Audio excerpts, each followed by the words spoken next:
Hello viewers, welcome back to my channel. আশা করি সবাই ভালো আছেন, সুস্থ আছেন। প্রত্যেক দিনের মতো আজকেও আমি একটা খুবই সুন্দর একটা রেসিপি এনে হাজির করেছি, যেটা আপনাদের খুবই ভালো লাগবে। আজকে আমি দারুণ স্বাদের মিল্ক কেক বানিয়েছি, সেটা সুজির মিল্ক কেক। এই সুজির মিল্ক কেকটা কিন্তু দারুণ লোভনীয় এবং দারুণ টেস্টি। এখন দেখে নেওয়া যাক আমি কিভাবে বানিয়েছি। আর আপনাদের প্রথম থেকে শেষ পর্যন্ত দেখার অনুরোধ রইল।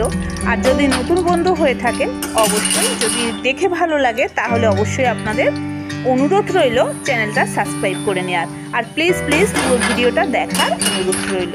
এখন আমি বলে দিচ্ছি কীভাবে আমি বানালাম। এটা প্রথমে আমি 50 গ্রাম ঘি দিয়েছি। ঘিটা একটু বেশি লাগে। ঘিয়ের সঙ্গে আমি এখানে 200 গ্রাম সুজি দিয়েছি। সুজি দিয়ে ঘিয়ের ওপরে আমি এটাকে, আপনারা কিন্তু সাদা তেলের ওপরেও করতে পারেন, তবে ঘিয়ের ওপরে কিন্তু খুব ভালো হয়। সুজিটাকে খুব ভালো করে ভেজে নিতে হবে। আর এই সুজিটা কিন্তু এমনই ভাবে ভাজতে হবে যাতে কালারটা কিন্তু হালকা ব্রাউন কালার আসে এবং পুড়ে না যায়, সেদিকে অবশ্যই খেয়াল রাখতে হবে। তো হালকা তাপে একদম লো টু মিডিয়ামে এটাকে ভাজতে হবে, অনেক ধৈর্য ধরে ভাজতে হবে, যাতে না কোনো রকম পুড়ে গিয়ে কালো দাগ এসে যায়, কিংবা এটা হচ্ছে কোনোটা ভাজা হবে আর কোনোটা ভাজা হবে না, এরকম যেন না হয়। একদম সব সময়ের জন্য এটাকে হালকা হাতে একদম খুন্তি দিয়ে বারবার এইভাবে নাড়তে থাকবে। তাহলে কি হবে, এই দানাগুলো, সুজির দানাগুলো একদম দানা ভাব এসে যাবে এবং কেউ কারো গায়ে জড়াবে না, এবং সুন্দর একটা দানার মতো ভাব থাকবে, এবং প্রতিটা সুজির দানা সুন্দরভাবে ভাজা হয়ে যাবে এবং কালারটা সুন্দর একটা ব্রাউন কালার আসবে। অবশ্যই কালারটা দেখুন, হালকাভাবে ভাজতে এইরকম কালারটা আসছে, সাদা ভাবটা চলে যাচ্ছে। হালকাভাবে এইভাবে নাড়তে হবে বারে যাতে এর এবার আমি এটাকে রেখে রাখলাম। রেখে এখানে আমি 200 গ্রাম সুজি নিয়েছি, তাই 100 গ্রাম চিনি নিয়ে নিলাম। নিয়ে 1 বাটি জল দিলাম। দিয়ে ওই জলের উপরে আমি দিয়ে দিলাম 50 গ্রাম আমল দুধ, এবং এই চিনি আর এই দুধটাকে আমি ভালো করে এটাকে জাল করে নিতে হবে। খুব ভালো করে নেড়ে চেড়ে এটাকে জাল করবেন। করলে কি হবে, এর ভেতরে যেন কোনো রকম দানা না রয়ে যায়, এবং খুব ভালো করে এটাকে জলের ভাগ করতে হবে। আর এই জলের ভাগটা কিন্তু 100 ml দিতে হবে, এর বেশি দিলে হবে না। আর দেখুন এখানে খুব যতটা ভাবে, মানে চিনিটা হয়তো আপনারা কম দিতে পারেন, চিনিটা হয়তো সবার সমান পছন্দ নয়, সেটা আপনাদের নিজেদের পছন্দ, কিন্তু আমার দুধটা কিন্তু অবশ্যই দিতে হবে। তাহলে কিন্তু এই যে সুজির মিল্ক কেকটা টেস্টটা কিন্তু ভীষণ একটা ভালো এসে যাবে। এটা আমি খুব ভালো করে নাড়াচাড়া করে এটাকে জলভাব করে নিয়েছি। নিয়ে এর ওপরে আমি যে সুজিটা আগে থেকে ভেজে রেখেছি ঢেলে দেব। দিয়ে এটা কিন্তু দিয়ে দিলাম। দিয়ে এটাকে খুব ভালো করে নাড়াচাড়া করতে হবে, যাতে খুব ভালো করে এটা সব সুজির মধ্যে এই রসটা ঢোকে এবং সুন্দরভাবে এটা হচ্ছে সেদ্ধ হয়ে যায়। কোনো রকমভাবে যেন এখানে দলা পাকিয়ে না যায়। খুব ভালো করে এখানেও লো টু মিডিয়ামে আঁচ রেখে এখানে হালকা করে এইভাবে নাড়তে হবে, বারে নাড়তে হবে, নাড়লে কোনো রকম দলা থাকবে না। আর ঘিয়ে যতটা করে ভাজা হয়েছে কিন্তু কোনোভাবেই এখানে দলা হওয়ার কথা নয়, কিন্তু এখানে বারে একটু নাড়তে হবে। দেখুন একটা সুন্দর ভাব এসে গেল, বেশ দানা ভাব এসে গেছে, আর কড়ার মধ্যে কোনোভাবেই আটকাচ্ছে না। খুব সুন্দরভাবে একটা কালারও এসে গেছে। আর দুটো আমি এলাচ দিয়েছি ফাটিয়ে, আর একটা হচ্ছে তেজপাতা দিয়েছি। তেজপাতাটা আপনারা না দিতে পারেন, তেজপাতাটা তুলে ফেলে দিলাম। আর এলাচটা দিয়েছি কারণ এলাচটা একটা সুন্দর সুগন্ধ আসার জন্য শুধুমাত্র দিয়েছি।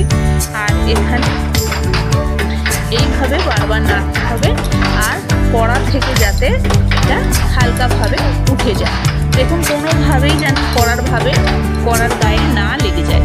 আর এখানে পুরোপুরিভাবে আমার হয়ে গেছে। এবার আমি এটাকে নামিয়ে নেব। নিয়ে এটাকে আমি নামিয়ে একটা ট্রের মধ্যে দিয়ে দিচ্ছি। ট্রের মধ্যে বলতে একটা যে কোনো যে কেকের যে মোলগুলো থাকে সেই মোলের মধ্যে যে কোনো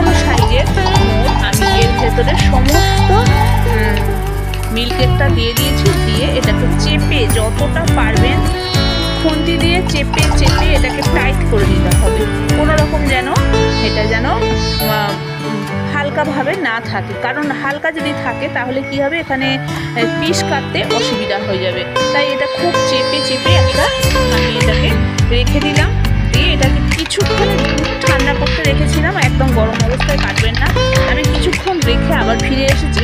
এসে এটাকে দেখুন এবার মোলটাকে উল্টে দিয়েছি। দিয়ে এখানে আমি নামিয়ে নিয়েছি। নিয়ে এটাকে আমি সোজাভাবে স্কোয়ারের মাপ এটা কেটে দিলাম। দিয়ে এখানে দেখো সুন্দরভাবে সুজির মিল্কেকটা তৈরি হয়ে গেছে। এবং পিসটা নিজেদের মতো করে কেটে নেবেন, সুন্দরভাবে কাটাও হয়ে যাচ্ছে। তা বন্ধুরা এখানেই আমার মিল্কেকটা পুরো রেডি হয়ে গেছে, সুন্দরভাবে কাটাও যাচ্ছে। তা আপনাদের কাছে এই যে মিল্কেকটা বানানো দেখালাম, তা কেমন লেগেছে অবশ্যই কমেন্টে জানাবেন। ভালো লাগলে চ্যানেলটাকে সাবস্ক্রাইব করে নেবেন, পাশে থাকা বেল আইকনটা প্রেস করে দেবেন, তাহলে আপনাদের পছন্দ মতো ভিডিও রোজে পৌঁছে যাবে। এবং এটাও কেমন লেগেছে সেটাও কমেন্টে জানাবেন। সামনেই দুর্গাপুজো উপলক্ষে আপনারা কিন্তু এই রকম মিল্কেক বাড়িতে বানাতে পারেন। কোনো আত্মীয় স্বজন এলে কিন্তু আপনারা এই মিল্কেক জল দিয়ে দিতে পারেন, ভীষণ খেয়ে নাম করবেন। আর ভীষণ সুন্দরভাবে হয়, এটা টেস্টি হয়, খেতেও খুব ভালো লাগে। আর তা বন্ধুরা আর বেশি কথা বলবো না, তার শেষের দিকে একেবারে এসে গেছি। এতক্ষণ আমার যে পুরানো বন্ধুরা আছেন তাদেরকে আমার অসংখ্য ধন্যবাদ। আর যারা নতুন বন্ধু আছে তাদেরকে আমার চ্যানেলে আসার জন্য ওয়েলকাম। ভালো থাকবেন, সুস্থ থাকবেন, সাবধানে থাকবেন। দুর্গাপুজো উপলক্ষে আরও নতুন আমি ভিডিও নিয়ে এসে হাজির করব। এবং আপনাদের যদি নতুন কিছু পছন্দ থাকে করে বানানোর জন্য, বানিয়ে দেখানোর জন্য, সেটাও আপনারা কিন্তু আমাকে অনুরোধ করতে পারেন। আর অবশ্যই গোটা ভিডিওটা দেখার পরে আপনাদের যদি এই রান্নাগুলো বা রেসিপিগুলো কিংবা এই মিল্কেকটা দেখে যদি আপনাদের ভালো লাগে, তাহলে অবশ্যই চ্যানেলটাকে সাবস্ক্রাইব করে নেবেন। আমার পাশে থাকার জন্য অসংখ্য ধন্যবাদ জানাবো। আর এই কেকটা বানানোর জন্য আপনাদেরও অনুরোধ রইল।